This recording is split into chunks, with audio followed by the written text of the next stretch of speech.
എപ്പോഴും ഓർത്തിരിക്കേണ്ട ഒരു കാര്യം, ഓഫ് കോഴ്സ് ഈ നമ്മുടെ ട്രേഡിങ്ങുമായിട്ട് ബന്ധപ്പെട്ട് നമുക്ക് ഏത് ബിസിനസ്സുമായിട്ട് കമ്പയർ ചെയ്താലും അതിനേക്കാൾ കൂടുതൽ പ്രോഫിറ്റും അതിനേക്കാൾ കൂടുതൽ സേഫ് ആയിട്ടുള്ളൂ, അതിനേക്കാൾ കൂടുതൽ ലിക്വിഡിറ്റി, എനി ടൈം നമുക്ക് ക്യാഷ് ആക്കാം, തിരിച്ച് ക്യാഷ് ആക്കാം. ഇതൊന്നും വേറൊരു ബിസിനസ്സിലില്ല, ഒന്നും പെരിഷബിൾ അല്ല.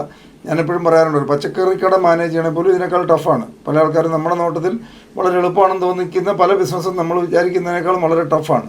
ഒരു പച്ചക്കറി കടയിൽ നിങ്ങൾ ആലോചിച്ച് നോക്കുക, മുഴുവൻ പെരിഷബിൾ ഗുഡ്സാണ്. ഇന്ന് വാങ്ങിയ സാധനം, ഇന്ന് ഒരു ഹോൾസെയിലിൽ നിന്ന് വാങ്ങിയ സാധനം നാളെ വിറ്റ് പോയില്ലേ മറ്റന്നാൾ സീറോ വാല്യൂ ആവും, ചീഞ്ഞു പോകും. അല്ല അവർ പോലും ഇതുമാത്രം മൈൻഡ് വർക്ക്, അവരോട് നമ്മളോട് സംസാരിച്ചുകൊണ്ടിരിക്കുമ്പോഴും ബാക്ക് എൻഡിൽ അവരുടെ ഇതുമാത്രം മൈൻഡ് വർക്ക് ചെയ്തിട്ടുണ്ടാവണം. കാരണം ശനിയാഴ്ച കൂടുതൽ ആൾക്കാർ വാങ്ങാം, വീക്കെൻഡിൽ സാധനം വാങ്ങും. അപ്പോൾ വെള്ളിയാഴ്ച ഒരു കൂടുതൽ പർച്ചേസ് ചെയ്യണം. വെള്ളിയാഴ്ച കൂടുതൽ പർച്ചേസ് ചെയ്താൽ ശനിയാഴ്ച കൊണ്ട് തീർന്നില്ലെന്നുണ്ടെങ്കിൽ ഞായറാഴ്ച കടയില്ല, ലോസ് വരും. തിങ്കളാഴ്ച ആകുമ്പോഴത്തേനും ഇതിൽ പകുതി സാധനം വിൽക്കാൻ പറ്റാതെ വരും. അപ്പോൾ ഇതൊക്കെ അവർ മൈൻഡ് വർക്ക് ചെയ്ത് ബാലൻസ് ചെയ്ത് ചിലപ്പോൾ ശനിയാഴ്ച വൈകുന്നേരം ആകുമ്പോൾ അവർ തീരുമാനിക്കണം ഇത് വിറ്റ് ഒഴിവാക്കിയില്ലെങ്കിൽ മറ്റന്നാൾ ലോസ് വരും. ഇപ്പോൾ വരുന്നവർക്ക് ഡിസ്കൗണ്ട് കൊടുത്ത് അല്ലെങ്കിൽ കൂടുതൽ ക്വാണ്ടിറ്റി മേടിക്കുന്നവർക്ക് 2 കിലോ ഒന്നിച്ച് മേടിക്കുകയാണെങ്കിൽ സാർ ഇത്രയും വിലയ്ക്ക് തരാമെന്ന് പറഞ്ഞ് ഓഫർ ഇട്ട് കൊടുക്കേണ്ടി വരും. ഇങ്ങനത്തെ ഇവിടെ ഒന്ന് ആലോചിച്ച് നോക്കുക, ഇത് പെരിഷബിൾ ഗുഡ്സാണ്. അപ്പോൾ അതേ സ്ഥാനത്ത് നമ്മുടെ പെരിഷബിൾ അല്ല, നമ്മുടെ ഒരു സാധനം പോലും ഔട്ട്സ്റ്റാൻഡിങ് പുറത്ത് കൊടുക്കുന്നില്ല. നമ്മൾ എനി ടൈം നമ്മുടെ ഫോൺ വെച്ച് എനി ടൈം ഒരു ദിവസം തന്നെ പല പ്രാവശ്യം നമുക്ക് ട്രേഡ് ചെയ്ത് പ്രോഫിറ്റ് ഉണ്ടാക്കാം. ഒത്തിരി കാര്യങ്ങൾ മറ്റേതെങ്കിലും ബിസിനസ് വെച്ച് നോക്കും. പക്ഷേ എപ്പോഴും ഓർത്തിരിക്കേണ്ടത്, ട്രേഡിംഗ് എന്ന് പറയുന്ന ഈ ഒരു സ്കില്ല് നമ്മൾ പഠിച്ചെടുത്ത് കഴിഞ്ഞാൽ ലൈഫ് ലോങ് നമുക്ക് ഇൻകം കിട്ടും. പക്ഷേ നമ്മൾ സെൽഫ് എംപ്ലോയി ആണ്, അതായത് നമ്മൾ തന്നെ ഇൻഡിവിജ്വലായിട്ട് ചെയ്യുന്നതിൻ്റെ എഫേർട്ടിൻ്റെ മാത്രമേ ഇൻകം കിട്ടുള്ളൂ. കാര്യം നമുക്ക് ബൈ ഓർഡർ ഇടാം, സെൽ ഓർഡർ ഇടാൻ, രാത്രി ഉറങ്ങുമ്പോഴും വരെ നമുക്ക് സെൽ ഓർഡറോ ബൈ ഓർഡറോ ഇട്ട് ഇൻകം ഉണ്ടാക്കാം, അതൊക്കെ ശരിയാണ്. എങ്കിൽ പോലും ഇതൊരു പരിധിവരെ സെൽഫ് എംപ്ലോയിഡ് ആണെന്ന് നമുക്ക് പറയാൻ പറ്റും. നമ്മുടെ ഇൻഡിവിജ്വൽ പെർഫോമൻസിൻ്റെ ഇൻകമാണ് നമുക്ക് കിട്ടുക.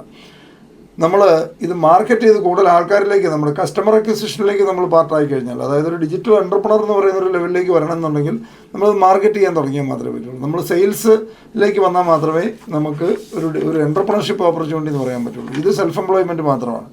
സെൽഫ് എംപ്ലോയ്മെൻറ്റ്, ഇൻഡിവിജ്വൽ പെർഫോമൻസിൻ്റെ ഇൻകം കിട്ടും. ഓഫ് കോഴ്സ് മറ്റേത് ബിസിനസ്സിനേക്കാളും പ്രോഫിറ്റബിലിറ്റിയും കൂടുതലും റിസ്ക് കുറവൊക്കെ തന്നെയാണ്. റിസ്ക് ഇല്ലാത്തൊരു ബിസിനസ്സും ഇല്ല. പക്ഷേ ഇവിടെ റിസ്ക് ഇല്ലാതെ തന്നെ ആണ് ഇവിടെ നമ്മുടെ ഈ പ്ലാറ്റ്ഫോമിൽ ഈ കഴിഞ്ഞ 5-6 മാസത്തിനിടെ ഒരാൾ പോലും പൈസ നഷ്ടപ്പെട്ടു വരില്ല. അതാണ് നമ്മുടെ കോൺഫിഡൻസും. പക്ഷേ നമ്മൾ ഒരു എൻ്റർപ്രണർ എന്നുള്ള ലെവലിലേക്ക് നമ്മൾ വരണമെങ്കിൽ, ഒരു ഡിജിറ്റൽ എൻ്റർപ്രണർ എന്നുള്ള ലെവലിലേക്ക് നമ്മൾ വരുന്നത് നമ്മളിത് മാർക്കറ്റ് ചെയ്യാൻ തുടങ്ങുമ്പോഴാണ്. എപ്പോഴും ഓർത്തിരിക്കുക, ഈ അടുത്ത കാലത്ത് ഹാർവാർഡ് ബിസിനസ് സ്കൂളിൽ നടന്നിട്ടുള്ളൊരു സ്റ്റഡി പറയുന്നത് 21st സെഞ്ച്വറിയിലെ മാർക്കറ്റിംഗ് അല്ല സെയിൽസ് എന്ന് പറയുന്നത് റിലേഷൻഷിപ്പ് സെയിൽസാണ്. റിലേഷൻഷിപ്പിലൂടെയാണ്. അതുകൊണ്ടാണ് ഈ കമ്പനികളൊക്കെ, നമ്മുടെ പല ന്യൂജൻ കമ്പനികളൊക്കെ തന്നെ ഈ അഫിലിയേറ്റ് മാർക്കറ്റിംഗ് സിസ്റ്റം കൊണ്ടുവരുന്നതിൻ്റെ പ്രധാനപ്പെട്ട കാര്യം ഇതാണ്. ഈ അടുത്ത കാലങ്ങളായിട്ട് നടന്നിട്ടുള്ള അവരുടെ ഹാർവാർഡ് ബിസിനസ് സ്കൂളിലെ സ്റ്റഡി റിപ്പോർട്ടാണ്. അതായത് 21st സെഞ്ച്വറിയിൽ ഏറ്റവും കൂടുതൽ സെയിൽസ് നടക്കുന്നത് റിലേഷൻഷിപ്പിലൂടെയാണ്. ഇപ്പോൾ റിലേഷൻഷിപ്പ് കൂടുതൽ എന്തുമാത്രം മെയിൻറ്റെയിൻ ചെയ്യാൻ പറ്റുന്ന ഒരാൾക്കാണ് എപ്പോഴും കൂടുതൽ സെയിൽസ് നടക്കാൻ പറ്റുന്നത്, ഏറ്റവും സാധ്യത ഏറ്റവും കൂടുതലുള്ളത്. 83% സെയിൽസും ക്ലോസ് ചെയ്യപ്പെടുന്നത് റിലേഷൻഷിപ്പിലാണെന്ന് പറയും. നമ്മുടെ ആൾക്കാരോട് നല്ല റിലേഷൻഷിപ്പ് കീപ്പ് ചെയ്യുക, നമ്മൾ ടീമിൽ വന്നിട്ടുള്ള ആൾക്കാരോട് നല്ല റിലേഷൻഷിപ്പ് കീപ്പ് ചെയ്യുക, നമ്മൾ ഇൻട്രാക്ട് ചെയ്യുന്ന എല്ലാവരുമായിട്ടും ഏറ്റവും നല്ല റിലേഷൻഷിപ്പ് കീപ്പ് ചെയ്യുന്ന ആൾക്കാർക്കായിരിക്കും ഏറ്റവും കൂടുതൽ ബിസിനസ് ഉണ്ടാവുക എന്നാണ് പറയുന്നത്. അപ്പോൾ അത് നമ്മൾ ഇമ്പ്രൂവ് ചെയ്തുകൊണ്ടേ ഇരിക്കുക.